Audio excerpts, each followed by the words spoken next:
Welcome to our fourth podcast, Technology and Innovation, Chapter 4, Introduction to Robotic Process Automation, RPA, and Artificial Intelligence, with our guest speaker, Jonathan Leon from Accelerate, Senior Solution Process Architect, Healthcare. Thank you for watching our podcast. Thank you, Dr. Vicci. So, hi everyone, my name is Jonathan Leon. I am a Senior Solution Process Architect with Accelerate Inc. We have offices here in Sunrise, as well as New Jersey, Colombia, and India. So we are a global company, offering a variety of services. The part that I'm mainly part of is more of the robotic process automation within the healthcare division of the organization, specifically focusing on revenue cycle departments of healthcare. But the company has been around for over 10 years in industries like banking, finance, insurance, just a large variety. We do offer services with applications like UiPath, Salesforce, MuleSoft, ServiceNow, SAP, OpenBot. So, I mean, like there is a large knowledge base that the team has. We also are a managed services organization, so we can come into any organization to kind of help consult, offer services, and as well as be a full solution for them. So a company doesn't fully need to have the architecture. We can provide all that as well. So today, like Dr. Vicci was saying, I'm going to go ahead and just kind of give a little bit of an introductory about RPA in the healthcare space. I have a presentation that I utilize with some of the leaders as I'm making my way around the organization, just to kind of help them understand what RPA is, what are the benefits and capabilities. It's a great way to kind of establish that connection, get some ideas started, and then from there we'll do like our deeper dives of like how their teams can benefit from the technology, and actually just kind of be much more optimized and streamlined. So if it's okay, I share my That's very screen good. or. That's very good, Jonathan. Oh, okay. What? Thank you. How do you feel after you finish your mentorship program in artificial intelligence going to this company? So, honestly speaking, I joined that mentorship program because I wanted to kind of make connections with those in the industry. I've been working at the time at Nicholas Children's Health System for over 10 years. Before then, I was at Baptist Health, so I've been in the healthcare IT support, I guess, field or role for close to 20 years now. I was reaching, I feel like a peak in my role, and I was looking for that next move, that next big thing that I wanted to get into, but just didn't really know what that looked like. Um, Knowing of HIMSS and thinking that there are a lot of like-minded individuals as well as those around the industry, I figured it'd be a great way to network and just kind of um, maybe get feelers and see what that next move would be like. So um, having that opportunity to join the mentorship program and partnering up with you, I think you really opened my eyes to I don't know if I want to say the wave, but I guess the big discussion of what AI has become, and just really understanding its benefits to a multitude of industries. Seeing how healthcare was one that um, I guess a lot of enthusiasts or those that are knowledgeable in AI, there was a big focus in healthcare as well, and benefit as well. I figured, well, maybe I can use the two and try to maybe somehow find my new move there. You gave me a great foundation to understanding AI, really what it is and what it can grow to be. I feel that our learning roadmap has helped me have that conversation with this company that I'm at now, to let them know that I am familiar with the technologies that they utilize. I can speak the same language as them as well, but I can also now bring the healthcare knowledge to the table and help this organization move into that space and take their growth to the next levels. That's very good, because the idea of the mentorship program is to, teach or transfer knowledge Yeah. to mentees so they can understand the real roadmap of artificial intelligence. If you go out there, it's a lot of people that they're experts, And then what I'm trying to do with these podcasts are informative, getting people like yourself to express what kind of work you do, including the artificial intelligence, and trying to tell people that there is knowledge that you can gain if you participate in this type of programs. 100%. Definitely. Okay, go ahead. So I think, I mean, what I was gonna just jump into is, like I said, like a PowerPoint that I've put together to introduce the, RPA and automation to the department leaders. Sure. If You can share. I mean, already All right, yeah, you have. perfect. So,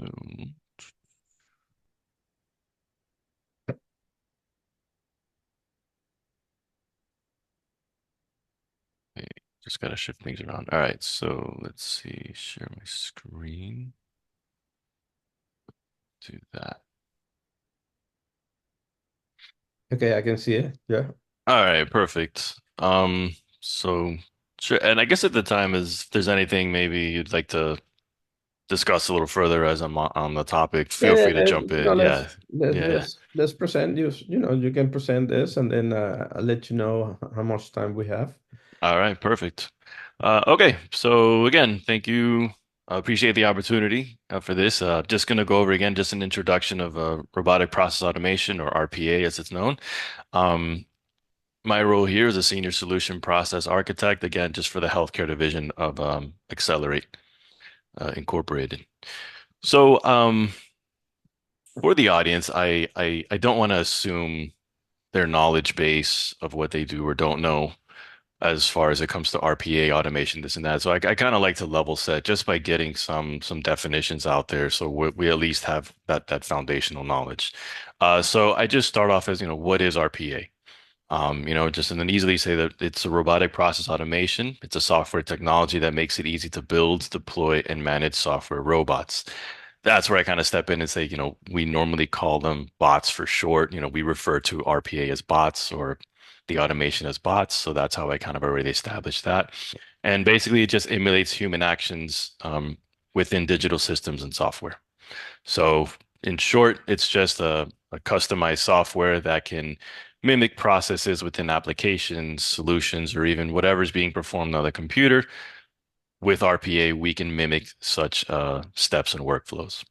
But then I go into AI and just give a quick definition of AI, and it's just an ability of a machine to perform the cognitive functions associated with the human mind. So it just kind of think of it as that's a computer's ability to think, to learn, to reason, or interact with an environment, even, do some problem solving. So then I say when we combine the two technologies of RPA for your step by step, and then AI for that critical thinking or, learning steps. Together, we have what's known as IPA, or intelligent process automation. And then again, so now with that, it can kind of using that type of technology, you can increase the automation capabilities by not just repeating steps, but now you have that thinking, that critical thinking involvements that can now be part of your automation. So the scope can be much longer, the impact can be much greater, and the solution overall can have a greater benefit for the organization. So from there, we'll go into, so what are the benefits of automation of this technology overall, right? So we have kind of like four main categories. First being your valuable time is saved. Within today's environment, I mean, we all have a lot of work that needs to be handled, some easier than others. But with automation, if we can offload, let's say, some of the easier, like that mundane tasks to a bot, you now allow your team or the staff members the ability to focus on the more critical thinking processes or the more patient-facing kind of processes here. So in a way, you just offload your repetitive rule-based tasks to software robots. And like I said, team members can focus on the higher value activities. So here now you're kind of giving the team back time to focus on those more process intensive or those more thought intensive processes while the bots are kind of handling your repetitiveness tasks. I think at the same time, this now gives the team a bigger throughput of workflow during a given time because you have these software bots working alongside staff members there. So the amount of work that can be handled within a given hour or so or period of time, it has increased. We have improved accuracy and compliance because our RPA operates with precision and consistency because it's software that's been coded and created based on given rules, guidelines that a team or a workflow may have. So anything outside of those rules or bounds, the bot won't be doing. So it's going to really focus on what it's been designed to do. So at that same time, your data accuracy is going to be increased and your risks are minimized because the bot, again, is focusing on what it's been trained to do or what it's been coded or programmed to do. We're enhancing customer experiences because, again, like as mentioned, with the valuable time saved or the increased throughput of workflow within a given time, interactions with customers are actually, or like turnaround times are improved. So be it an upstream team to a downstream team, the time frames are shortened as when work can be transferred from one team to another, or giving feedback to a customer or a client. All that will be shortened because automation is involved. It's performing at a more efficient and a faster rate than a person would. So you're kind of now the team is being more efficient, more effective, and um, you know more customer satisfying there. But the overall one, the one I think is actually important to let the team know, it'll increase employee satisfaction. So right now, we all know that everyone is inundated with work. I mean, we're all suffering from burnout because of just a large amount of work that's on our plate on any given day. By involving a bot in a certain team and the bot is now handling that workload, you're kind of relieving that pressure from everyone there on the team. Um, Letting them focus on those more fulfilling tasks that they have within their day and just again offloading those mundane activities there. But at the same time, this technology doesn't mean that yeah, any team members will be I guess won't be involved or they won't know about it because throughout the process of creating a bot or an automation, someone like myself is going to be involved with the teammates, kind of learning the workflows, but then also walking through the processes and the technology that we'll use. So in a way, they're going to upskill themselves. They're going to learn about the automation. They're going to learn about RPA and AI themselves. They'll be involved along the creation, the testing, the troubleshooting phases, and all that. And then again, if then issues do arise, I'm going to need to work with those experts as well, let them know what we're experiencing so that they can help bring a resolution to it, depending on the cases there. So I think, with these four pillars we have here, these are great benefits as to why automation can come about or what it can provide to a team. Excellent. Thank you. This one here, I like to bring this up because there are myths and misconceptions of AI and automation. Um, with, like you said, so many experts out there, there is, some sort of misinformation going out there, or they're not, the information isn't really clearly expressed to the audience. So there could be some misinterpretation of what's out there. So with this slide, I just like to go over some, like myths versus reality or myth versus facts that are out there. And then one that I know that I think is really important that I don't skip over is the job elimination number two here. Because I think when anyone first hears automation, they think, oh man, I'm going to be replaced by software or of, AI or whatnot.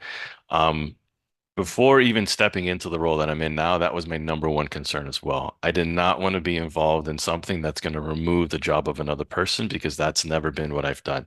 As a support analyst, I've always been one to really empower my customer users, assist them, try to, alleviate any issues that they have so that they can take care of patients and their customers. So stepping into a role like this, if I knew that I was going to be part of something that would eliminate a role, it wouldn't sit right with me. So with that, and even with the clients that I'm working with, the real thing is it's just to kind of help alleviate the pressure that's out there right now.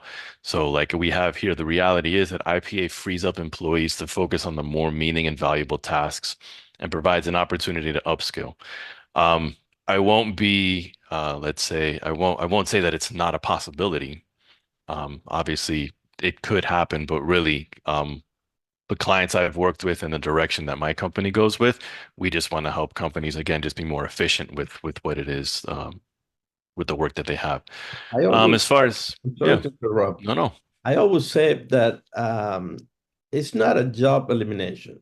What it is people have to update their skills. Constantly, yes. Yeah, Because I always say that AI is a tool. exactly. It's not a replacement of any human being. I mean, it's a tool that is going to help you with whatever you're doing right now. And Correct. Hmm. and then you take that and you start with the AI, but you are the one who have to review that for any hallucination or any Correct. dismiss information that you can get, right? Exactly. 100%. And sincerely, one of the concerns that I have, and I'm going to ask you before you continue, Sure. is risk and security, right? That you already see that you have it right there. But Correct. when I Yep. said risk and security is for the human being that, they're using the AI, but if Hmm. they don't know how to use it, it could be a True. risk. Definitely, definitely. And I think in every industry there is a certain amount of information that is considered as sensitive. And if let's say using AI or maybe some kind of generative AI, teams need to start learning or understanding that the information that they're providing with whatever the application is might be going out to the internet, or it could be shared in a fashion that they're not aware of. Yeah. Um, with this, when we do involve generative AI, we have the ability of keeping it, kind of localized or in-house, so that we are kind of reducing the risk of information being shared on the internet that isn't meant to be. But for a user or anyone, really, yes, that is something that needs to be factored in or actually Uh, understood, yeah, that and what is shared as the is taken. company it needs to get involved with you guys, Correct. not to tell you as a vendor, okay, go ahead and do it, because Right. you need to have policy and procedures. Hmm. You need to have guidelines, right? Yep. And how to use it, how to keep it, and then you're going to be there to continue with the transfer of knowledge, right? I mean, the knowledge transfer. Definitely. And that's funny enough that you're saying that, but that is something that the client that I'm working with now is working on creating like a governance around this program as we're growing, and as someone like myself is making the way around the different teams and there are more automations being implemented within the organization. It's something that, yes, that their understanding needs to have its proper governance and oversights, just to make sure that there are no risks that could impact any sensitive Yeah, information. one impact it could be on the developers, right? That they Hmm. could say, for example, I want to use Copilot or ChatGPT to create a Hmm. code. No, no can do. I mean, you can create a code, Exactly. but it's going to be the basic flow that you can follow, and but you have to do, you have to be prepared to finish the job, right? Hmm. Very And true. review it. Very true. Very true. Um, Yeah, so again, just kind of like we're seeing here with the myths versus realities. I mean, there are security concerns, some think that's hype technology, which funny enough, it didn't even click for me until I'd say maybe about a month or so ago. But like RPA, or process automation, it's not a new technology. And it clicked again for me that I realized I was using a RPA almost back when I started my career in healthcare close to 20 years ago. I was utilizing, so back then the healthcare systems, they weren't, GUI type EMRs like they are today, or electronic health records. They were like terminal style systems. So just kind of like how the banking is, there's that black and white screen there. At the time when I first started my career, I was developing, I think it was like in C sharp or C++, something like that, automation that would just replicate the different screen flips. It would use like an Excel spreadsheet to kind of populate the fields or data and all that. And yeah, I helped use it to either make maybe large amounts of corrections if there was, something that was incorrectly found on X amount of patient accounts, and then they need to like reverse that. I created a script that would kind of go into each account, go through, do it through the system, and just kind of make the corrections. Or even for testing needs, if we wanted, 20 patients to test a certain scenario, I developed something back then that would do that. And it wasn't until recently that, that is actually RPA. And this was, again, close to 20 years ago. So now it's just, I'd say, going to that next level because we have AI that RPA can benefit from. So the technology itself can just be much stronger, more, more capable. Yeah, it's kind of funny to review this because before we started this presentation, I was reviewing more in literature review about robotics and the whole thing, right? Now that I'm Mhm. in very deep in artificial intelligence, and people say that, in 1950s, the machine learning it came big time, right? Mhm. But I started review it and review it, and I found out that in 1937 and 1938, Okay. uh, Dr. Harold Gorsuch, something like that, Okay. created an robot, uh, 7 foot, right? The 7 feet tall, Okay. called Electro. And I'm like, Jesus Christ. So we're talking what, almost 100 years ago? Right. So Yeah. nothing is new, my friend. Yeah, and I think even when we were going through the mentorship program, when with some of the articles you gave me, I think like even the concept or the thought of AI was around, I think back then too, no, like the 1920s or so, 1930s. I mean, Exactly. like we didn't even have computers around back then, but they were forward thinkers thinking that machines could assist humans and like like the concept of AI was basically birthed back then Yeah, and yeah. look at us now, like And these 100 people years later. were from the Westinghouse Electric Corporation, in Yeah. Ohio. So I'm like, wow, this is amazing. Yeah, yeah. So I won't go through all these here, but really, I mean, this type of technology, again, like number seven, it's not only for large organizations. I mean, anyone with a repetitive process, something that's, rule driven or there are some kind of guidelines or compliances to follow can benefit from RPA. It can only just kind of, I think, make the process more streamlined, more efficient, and, I guess just like enhanced overall. And then from a security standpoint, just to kind of highlight there, I mean, we can put things like so the bots themselves, they'll be given their own access to the system, so they can be monitored, they can be audited. All those loggings can be provided for whatever a bot touches or performs. Um, with access control in an organization, there's a role-based security that can be provided. So the bot itself is only given the amount of access that is needed to perform the process or tasks. So with that, it's reduced the amount of I guess access or where the bot would navigate to is limited. Compliance, I mean, definitely within healthcare, there are so many standards and regulations that need to be followed, but this technology is HIPAA certified. Has its own ISO certifications as well, um, and fully vetted. And then from testing, so we mainly use UiPath as our development software.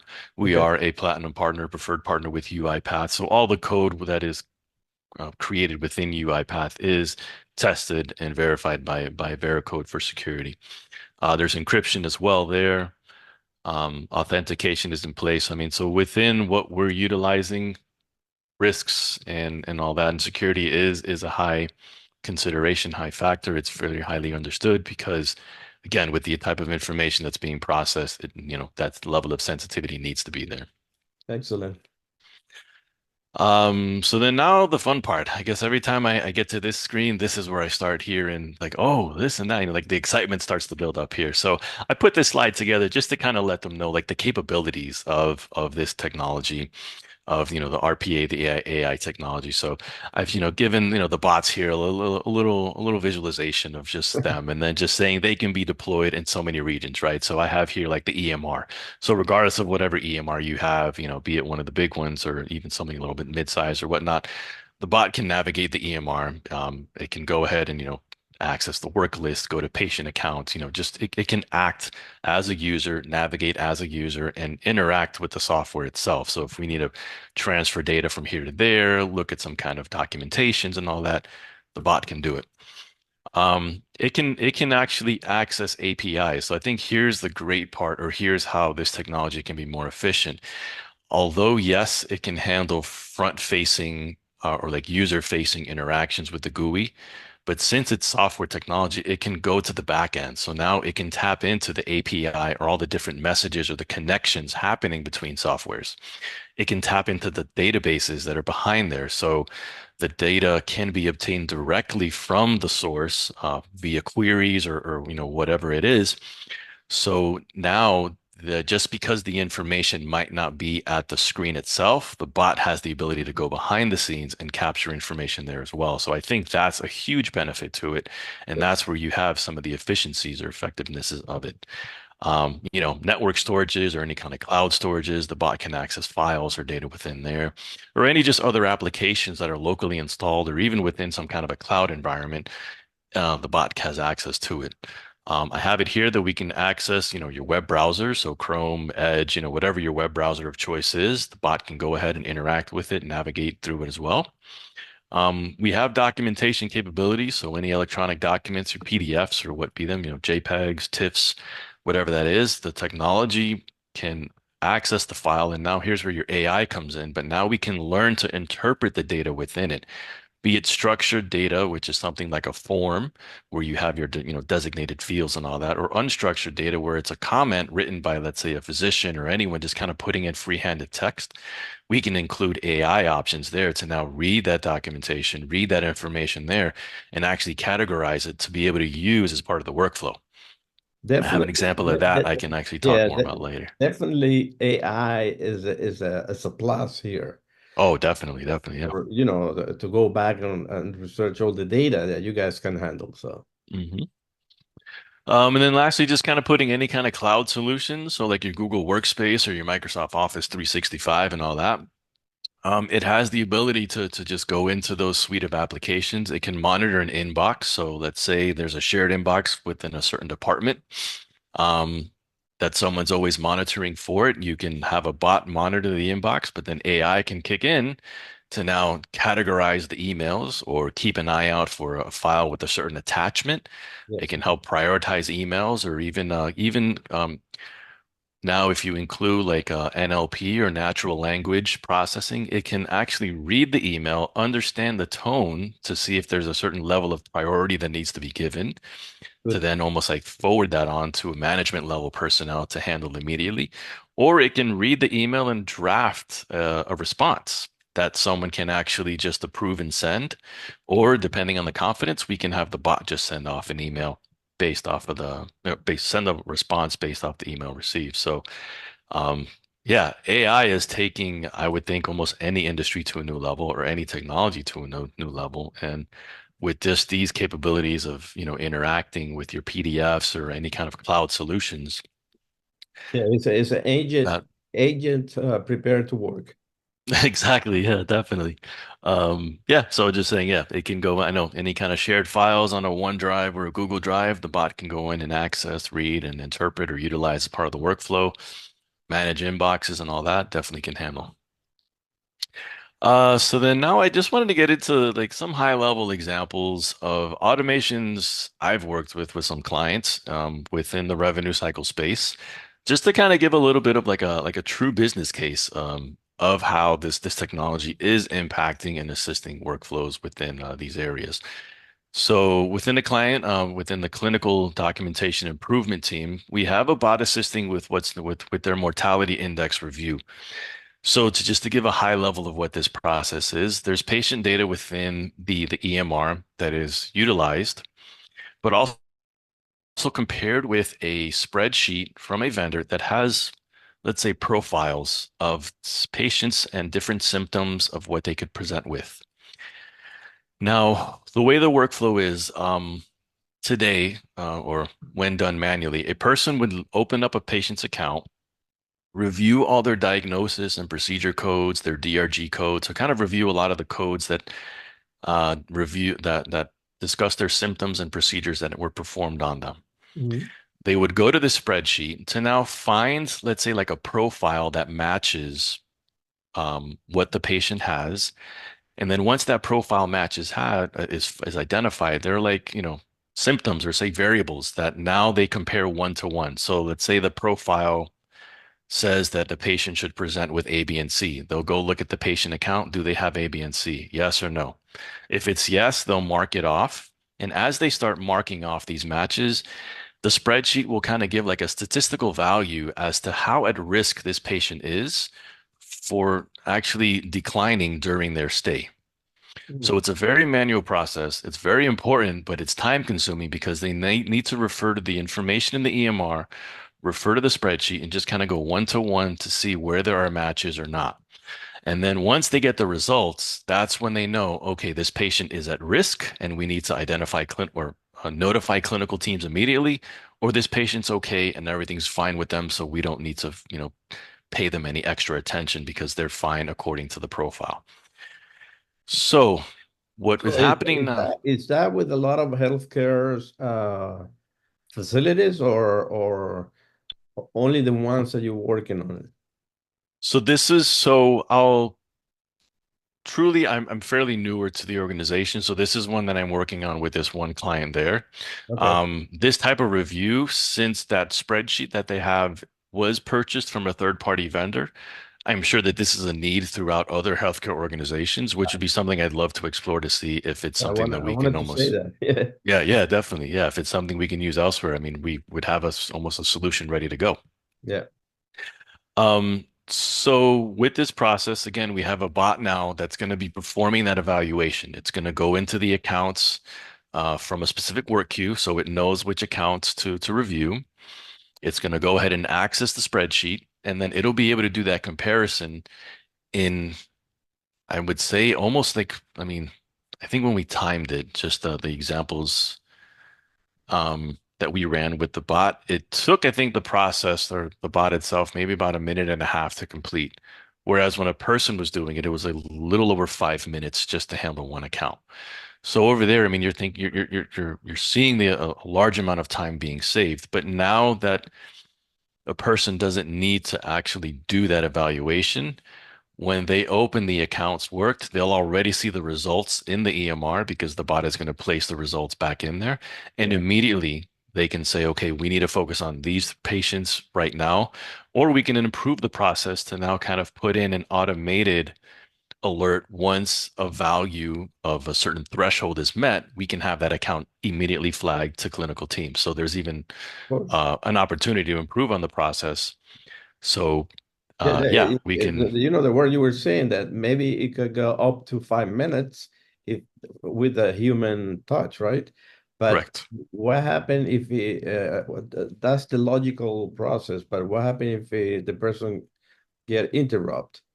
Right, So exactly, or because not, right? true. And it's no, and now that you have this automation in place, Mhm.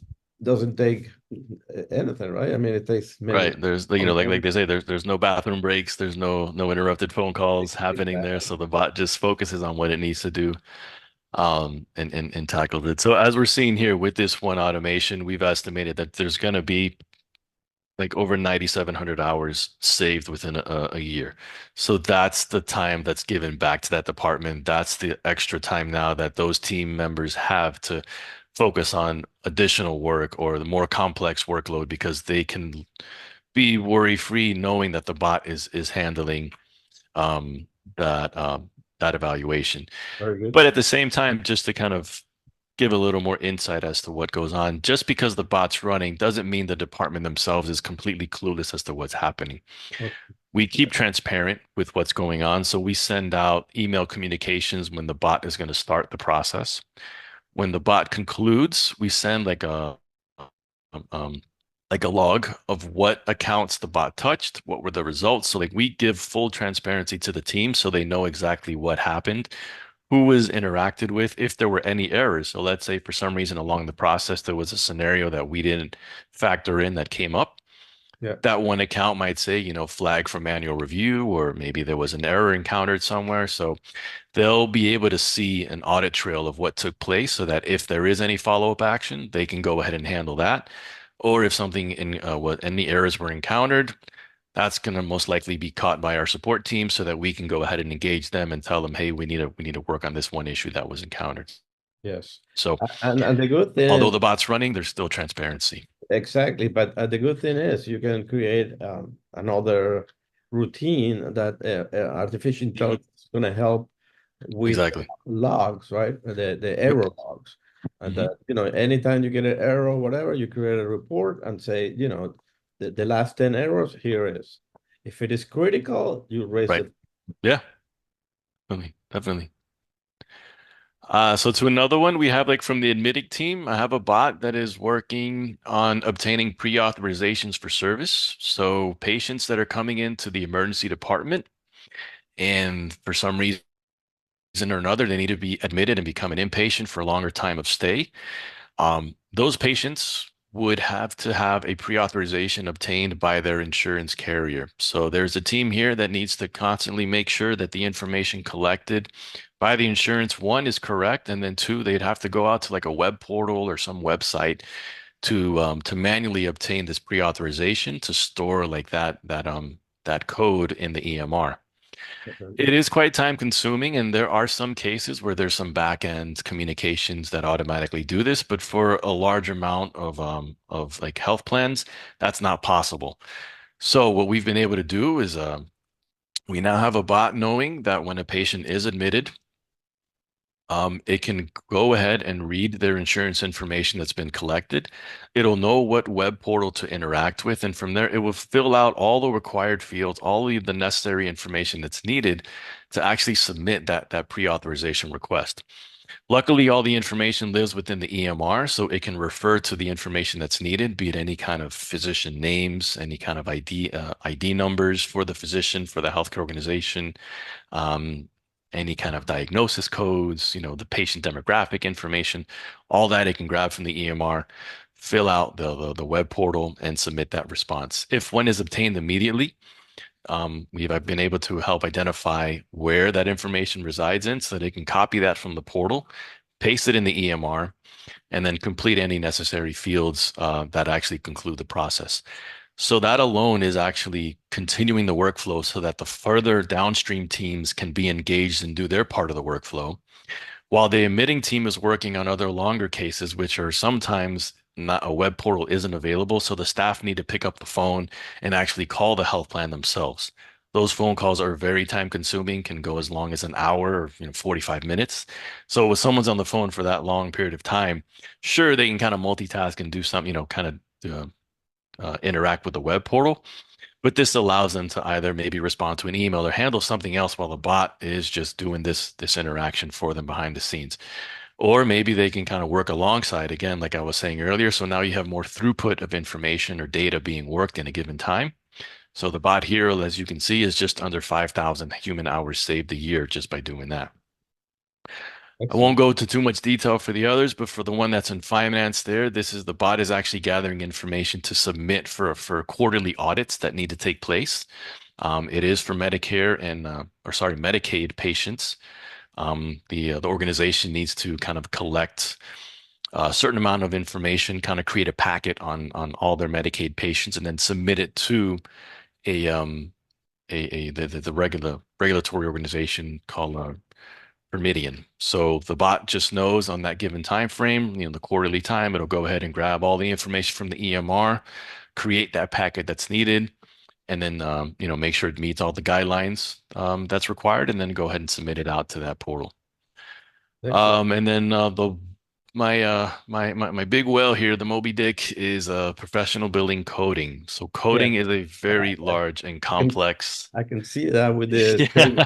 saving hours a year, right? Yes, this is a very, very complex process. I mean, those that perform the process today actually have to be certified and specialized in coding.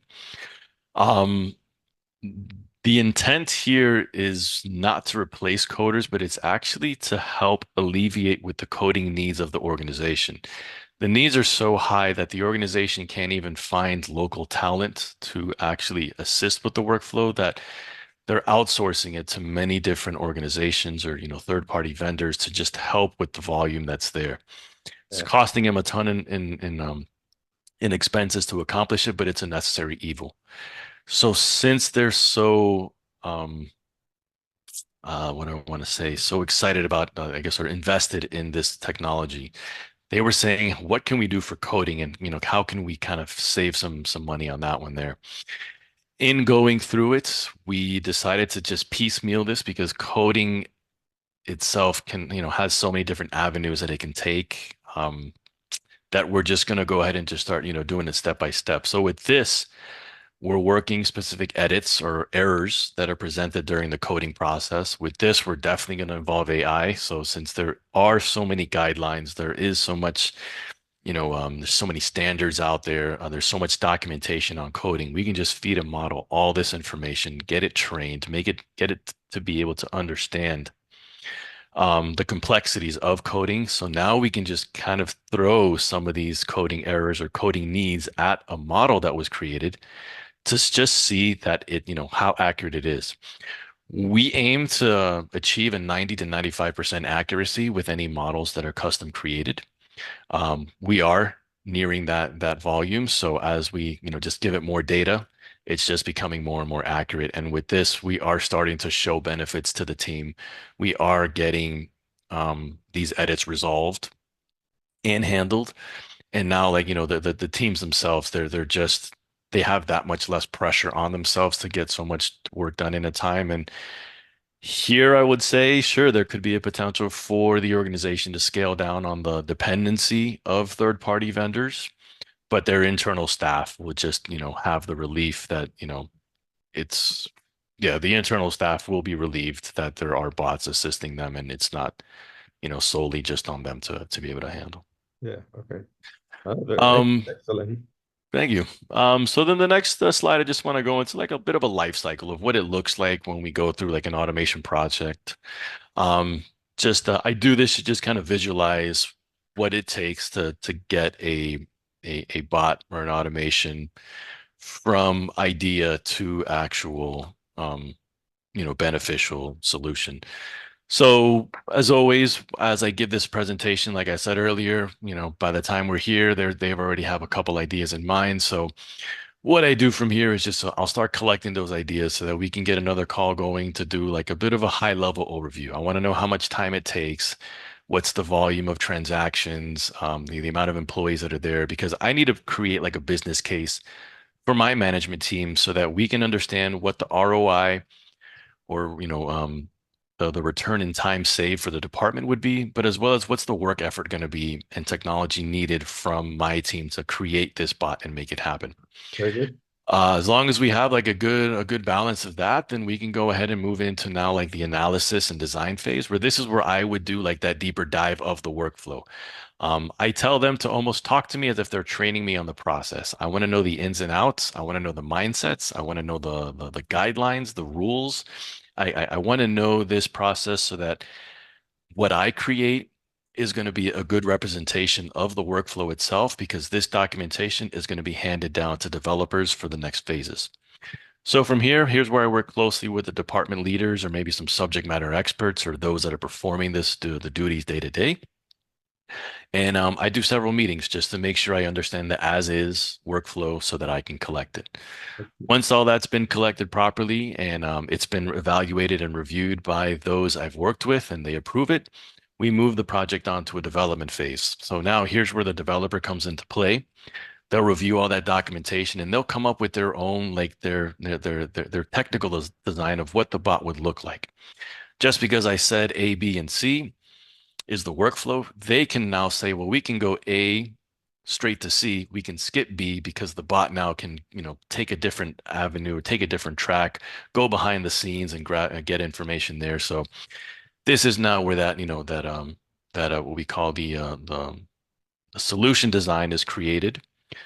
And then as well, once that's approved and vetted by the departments, it's actually coded, it's developed, it's starting to come to life now.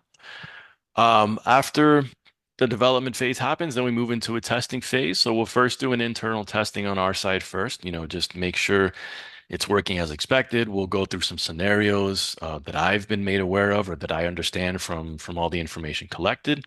I'll do some review with the developer, just make sure we have something that we can present to the team for testing as well. Well, when we get there, we do an in-depth testing with the team as well. So we'll show them the bot. We'll go through some samples with them.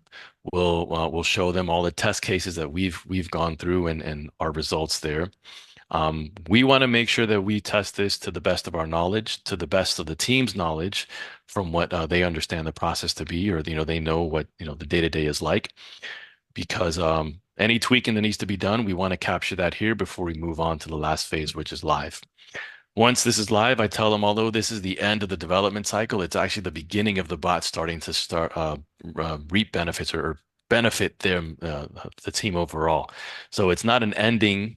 It's more of an ending for us on the development side, but it's the beginning for them to actually see this bot come to life and actually have its effects Yeah, there. the deployment and the whole The thing. deployment, exactly. Yeah. So even with that, we kind of once we go live, we like to give what we call like a hypercare, which that means like for a 2 week period of time, our support teams are going to just really heavily monitor this bot, just monitor when it starts and stops, make sure that there are no kind of issues that come about, maybe those one-off scenarios didn't present themselves. We just want to make sure that although it's running in prod, that it really is working as intended. So we give it that 2 week very high overview or close overview.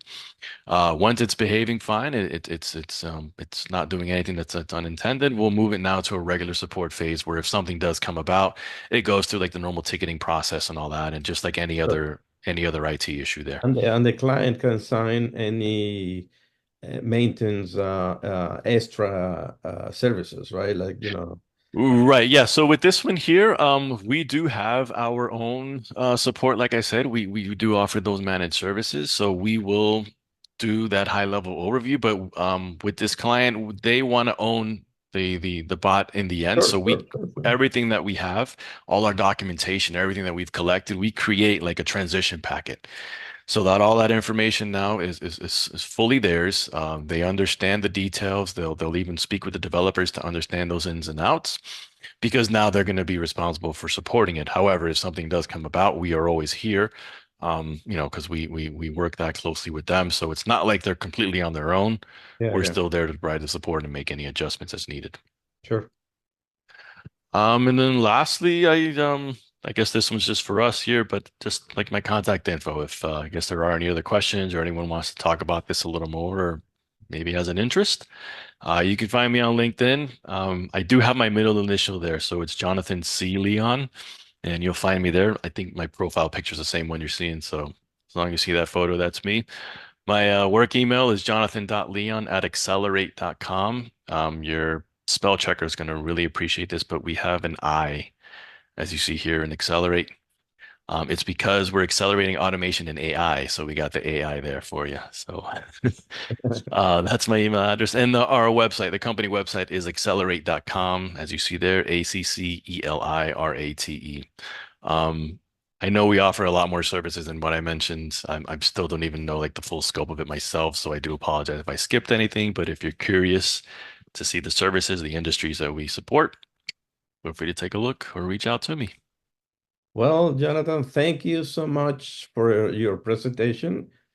The Thank idea you. is to keep informing people about how AI can help a lot of processes. And we can see that your company and yourself are growing and keeping clients and customers happy. So I appreciate your time.